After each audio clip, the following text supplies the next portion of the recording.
we tried to plan this destination wedding because I had heard that destination weddings can be a little bit cheaper. So I was looking at Mexico. Outside of Cancun is this little island. It's called Isla Mujeres, and I've been there before. The boys been there before. The island is one of the boys' favorites. We've been there together, and so we were like, let's get married there.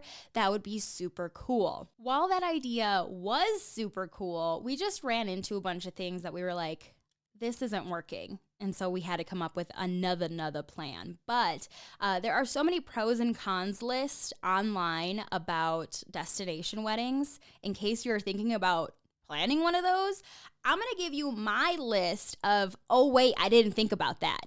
And this was not included in that pros and cons list, okay? So here you go. Yeah, you got to use your imagination and you got to let go of control. I'm not like a super big control freak. I can be a perfectionist at times, most definitely. But with wedding planning lately, I've been like, I hate this. I hate it a lot. I really do not enjoy the wedding planning process in any way, shape, or form, just so everyone knows that. But when you are planning a destination wedding, you kind of have to let go of control even more so because you're so far away, you know, whether you're planning to get married in Mexico or Jamaica or I don't know, any other gorgeous, beautiful destination, you have to let go a little bit of the control. You can't see or do anything like till a day, 2 days before when you get there for the wedding.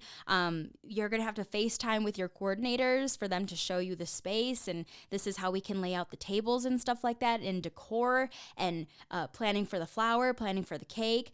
I mean, there is a lot that is out of your control and you're not going to be able to nitpick at it at all until you get there. And at that point, sometimes it's just too late. So think about that. Another thing to think about, not everyone can come. So we went from 180 people that we were planning on originally inviting all the way down to 40. We had 40 people on our guest list for our destination wedding. And this was pretty much just immediate family and like a few best friends and like our bridesmaids and what's the other one's called? Groomsmen? Yeah, that's the one. It was down to 40 people, okay? So it was our nearest and dearest, which was actually really exciting to me because it was like we get to do this little mini destination vacation while celebrating our love and our marriage with our family, and we get to spend a couple of days with them. Like even after the wedding, people would think, oh, is it weird after the wedding if you see them because like they all know what you did last night? I mean, I was actually excited for it. We were going to plan like a catamaran trip, invite all 40 people on this catamaran, obviously hire a service and everything for it. And then we could have like a boat day the day after our wedding and just enjoy time together. Then the boy and I could like enjoy a real honeymoon after that, after everyone leaves, you know, afterwards. But, you have to realize that if you are planning a destination wedding, straight up, not everyone is going to be able to come. And since you're probably narrowing down your list of people, like you have to realize that a little bit. I mean, my family, they do not travel. None of them have their passport. And so that's a big ask too, to ask them to get a passport. And passports have been backed up ever since COVID started, and they're still backed up. Plus it costs a pretty penny. I can't remember the exact price, but I did look it up at the time. It's over $100, 120, 130, 40, I don't know, 160 with like express shipping and everything like that. It's expensive. That's a big ask. And COVID, I mean, you're already narrowing down your list of the people you care about the most. If they can't come because their passport didn't come in on time, that's one thing. But, you know, it is scary. What if someone got COVID, like right before? And right now they're requiring you to take tests like the day before you get on the plane. It is very possible that a last minute cancellation on someone's part could happen because of COVID. And then they're also kind of talking, I've heard this a little bit here and there on the internet, that they are possibly requiring vaccinations to be able to fly out of the country. I know that they're requiring the tests for now, but they're talking about it. They're talking about requiring vaccinations, COVID vaccines for international travel. And so that was another thing. And like I said, my sisters aren't vaccinated. There's a couple people who aren't vaccinated and who will refuse to do it. And so I don't know, that's just a little bit of like a heartbreak that you might have to get into. So something to think about. Another one, legalities. Did you know that you need blood work done to get married in Mexico? I didn't know that until I looked it up. It's quite honestly an old homophobic rule that they have that you have to do a blood test. It's the craziest thing. But in order to get married in Mexico, you have to do a blood test, which is just crazy to me. That was too much. And then you have to like pay fees for them to do it. You have to go to like a hospital to do it. I was like, no. We're not going to do that. Let's just get married beforehand, before we go to Mexico. And then it'll be a symbolic ceremony. That'll be our wedding date. But we'll have to legally get married in the States before the destination wedding. So Norma, my mother, all up my ass all the time, which, whatever, she's my mom, she's allowed. But she had mentioned, hey, if you have to get married before getting married in Mexico, I want to be there. At this point, I'm like, oh my gosh, there's so many wedding things happening. We have the destination wedding week. And then my mom, because I wasn't going to invite any extended family, wanted to have a post-wedding reception back in my hometown and invite all of my family, which would have been awesome. We were down for that. We were going to plan that. But Norma wanted to be there for a third wedding adventure, which was, I want to be there for when you get legally married, even if it's in the courthouse, I want to be there. So that's like another thing that my mom would have had to fly out here to do. If you have moms that are all up in your business like I do, I mean, that is an understandable thing for a mom to want to be at. You know what I mean? So Norma, she wanted to be there for that as well. So that's like 3 wedding things. I don't know about that. Oh, here's something that I didn't think about. I joined these little Facebook groups for destination wedding planning and to get help with it and recommendations, and let's see how these other brides are doing it. Whew, didn't even think about this. Import duty tax. Yeah, to and from Mexico. I was planning on bringing stuff. I was planning on bringing a whole suitcase just for decor. So you would be taxed on that to bring it into the country. Any welcome bags, I was going to gift everyone welcome bags. Welcome to Mexico. Thank you so much for coming out here. Stuff on flowers, if you're trying to bring flowers back to the States after your wedding because you want to keep them for a keepsake. I mean, there's some stuff behind that. And any gifts that you might receive from people while you're there. Wedding gifts. Like, of course, that's a normal thing.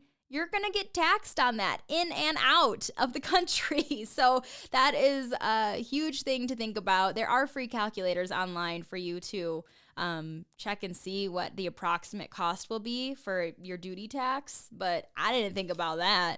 So we were trying to keep our wedding at a very low price point just for the sake of everyone who was able to come. Like I said, my family, they are not travelers. They've never done this before. And thinking about a ticket to another country, they're like, money. What is this going to cost me? Hotel, money. What is this going to cost me? I have to pay for food and drinks. What is this going to cost me? So we were trying to keep the price down, and we actually decided not to go with a resort to help keep that price down. We were going to do everything separate on our own. I mean, mistake on our part because there's so much more planning to do.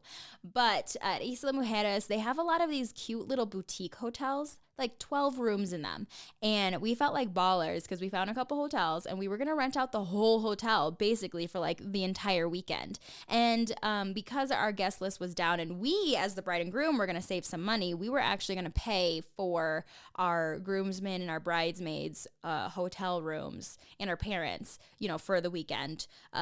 We ended up not doing that because these are small little boutique hotels, they're normally family run, and we ran into communication problems. It wasn't necessarily a language barrier. I had emailed them and was talking to them back and forth in English, and they responded in very good English as well. So it wasn't necessarily language. It's just that they're on island time. And they're just a family kind of mom and pop boutique hotel that's just doing their own thing. And weddings are a lot of details. Weddings are a lot of work. The first hotel that fell through, it was a 12-room hotel. We talked about, renting the whole thing out. They were like, yes, let's do it. But they were like, by the way, included in that wedding cost that we quoted you online, it said we had a wedding coordinator, but we are no longer offering that service because they're just some mom and pop, and I'm sure they got like Bridezilla screamed at by someone at some point, and they're like, screw this, I'm not doing this anymore, which I don't blame them for that. So I was going to have to get separately another wedding coordinator, which, okay, let's do it. But then they just kind of stopped responding. And that's what happened at the second boutique hotel that we tried to go through as well. I don't know what the deal is. Maybe it's miscommunication and they were like, nah, we don't want to do this. Maybe I was asking too many questions and they thought I was going to be a bridezilla. I just wasn't ready to put down money on something until I had all my questions answered. And we just eventually stopped hearing from them. Like the last email I sent out was a follow-up email to a list of questions. And I was like, okay, I just have a few more questions before we say, yeah, let's do it. And I still, to this day, haven't heard from them. So I don't know. It's just, I blame it on being on island time. I don't know what else to tell you. So a lot to think about if you're thinking of doing a destination wedding. I mean, it's not easy. I thought that was the easy way out for some reason because I read online like destination weddings, it's easy. It's easier if you're going to a resort. Sure, like they have wedding coordinators and they do it all the time, but it is going to be very much like their way. These are the packages. This is what we offer. You can customize a little bit, but it's pretty much going to be what we tell you it's going to be, which that's fine too, because at the end of the day, you're on this gorgeous island, so who cares? But it was just logistically way too much for my family to have to go and get, who knows how many passports, the worry about COVID and possible vaccine requirements for travel, and not hearing from hotels. I mean, I want to be able to hear from at least my venue. So it proved to be a little bit more difficult than I thought it was going to be to do a destination wedding. And so that is my list of, oh, I didn't think about that. Because me too. What's going on in Denver? I don't go out at all of my house anymore just because I don't need to. I go to the grocery store and that's it. We went to IKEA over the weekend. Does that count as doing something different? But no, what's going on in Denver? Not a whole lot. I heard that Broncos head coach Vic Fangio has been fired after 3 losing seasons. That's pretty much all I'm going to say on that because I'm not going to sit here and pretend like I know about sports. I just know it's important to Denver because Denver's a big sports city and we love our Broncos and we love our football. And yeah, go Broncos! But I don't know nothing about it, so I'm not going to say nothing about it. I just know the man got let go. That does it for episode 3. Oh my goodness. Again, thank you so much for listening. You can listen on Spotify. You can watch full podcast episodes on YouTube. Yeah, they got to be split up into 15-minute increments. That is not something I realize YouTube is doing now. So that's why there's multiple videos per episode. But they're still up there. Make sure to follow at the Nina Blanco on all your social channels. Go and check that Facebook video out and check out the comments. People think I am the most terrible person in the world. All right, that does it for me. The Nina Blanco podcast, episode 3 is a wrap. Thank you.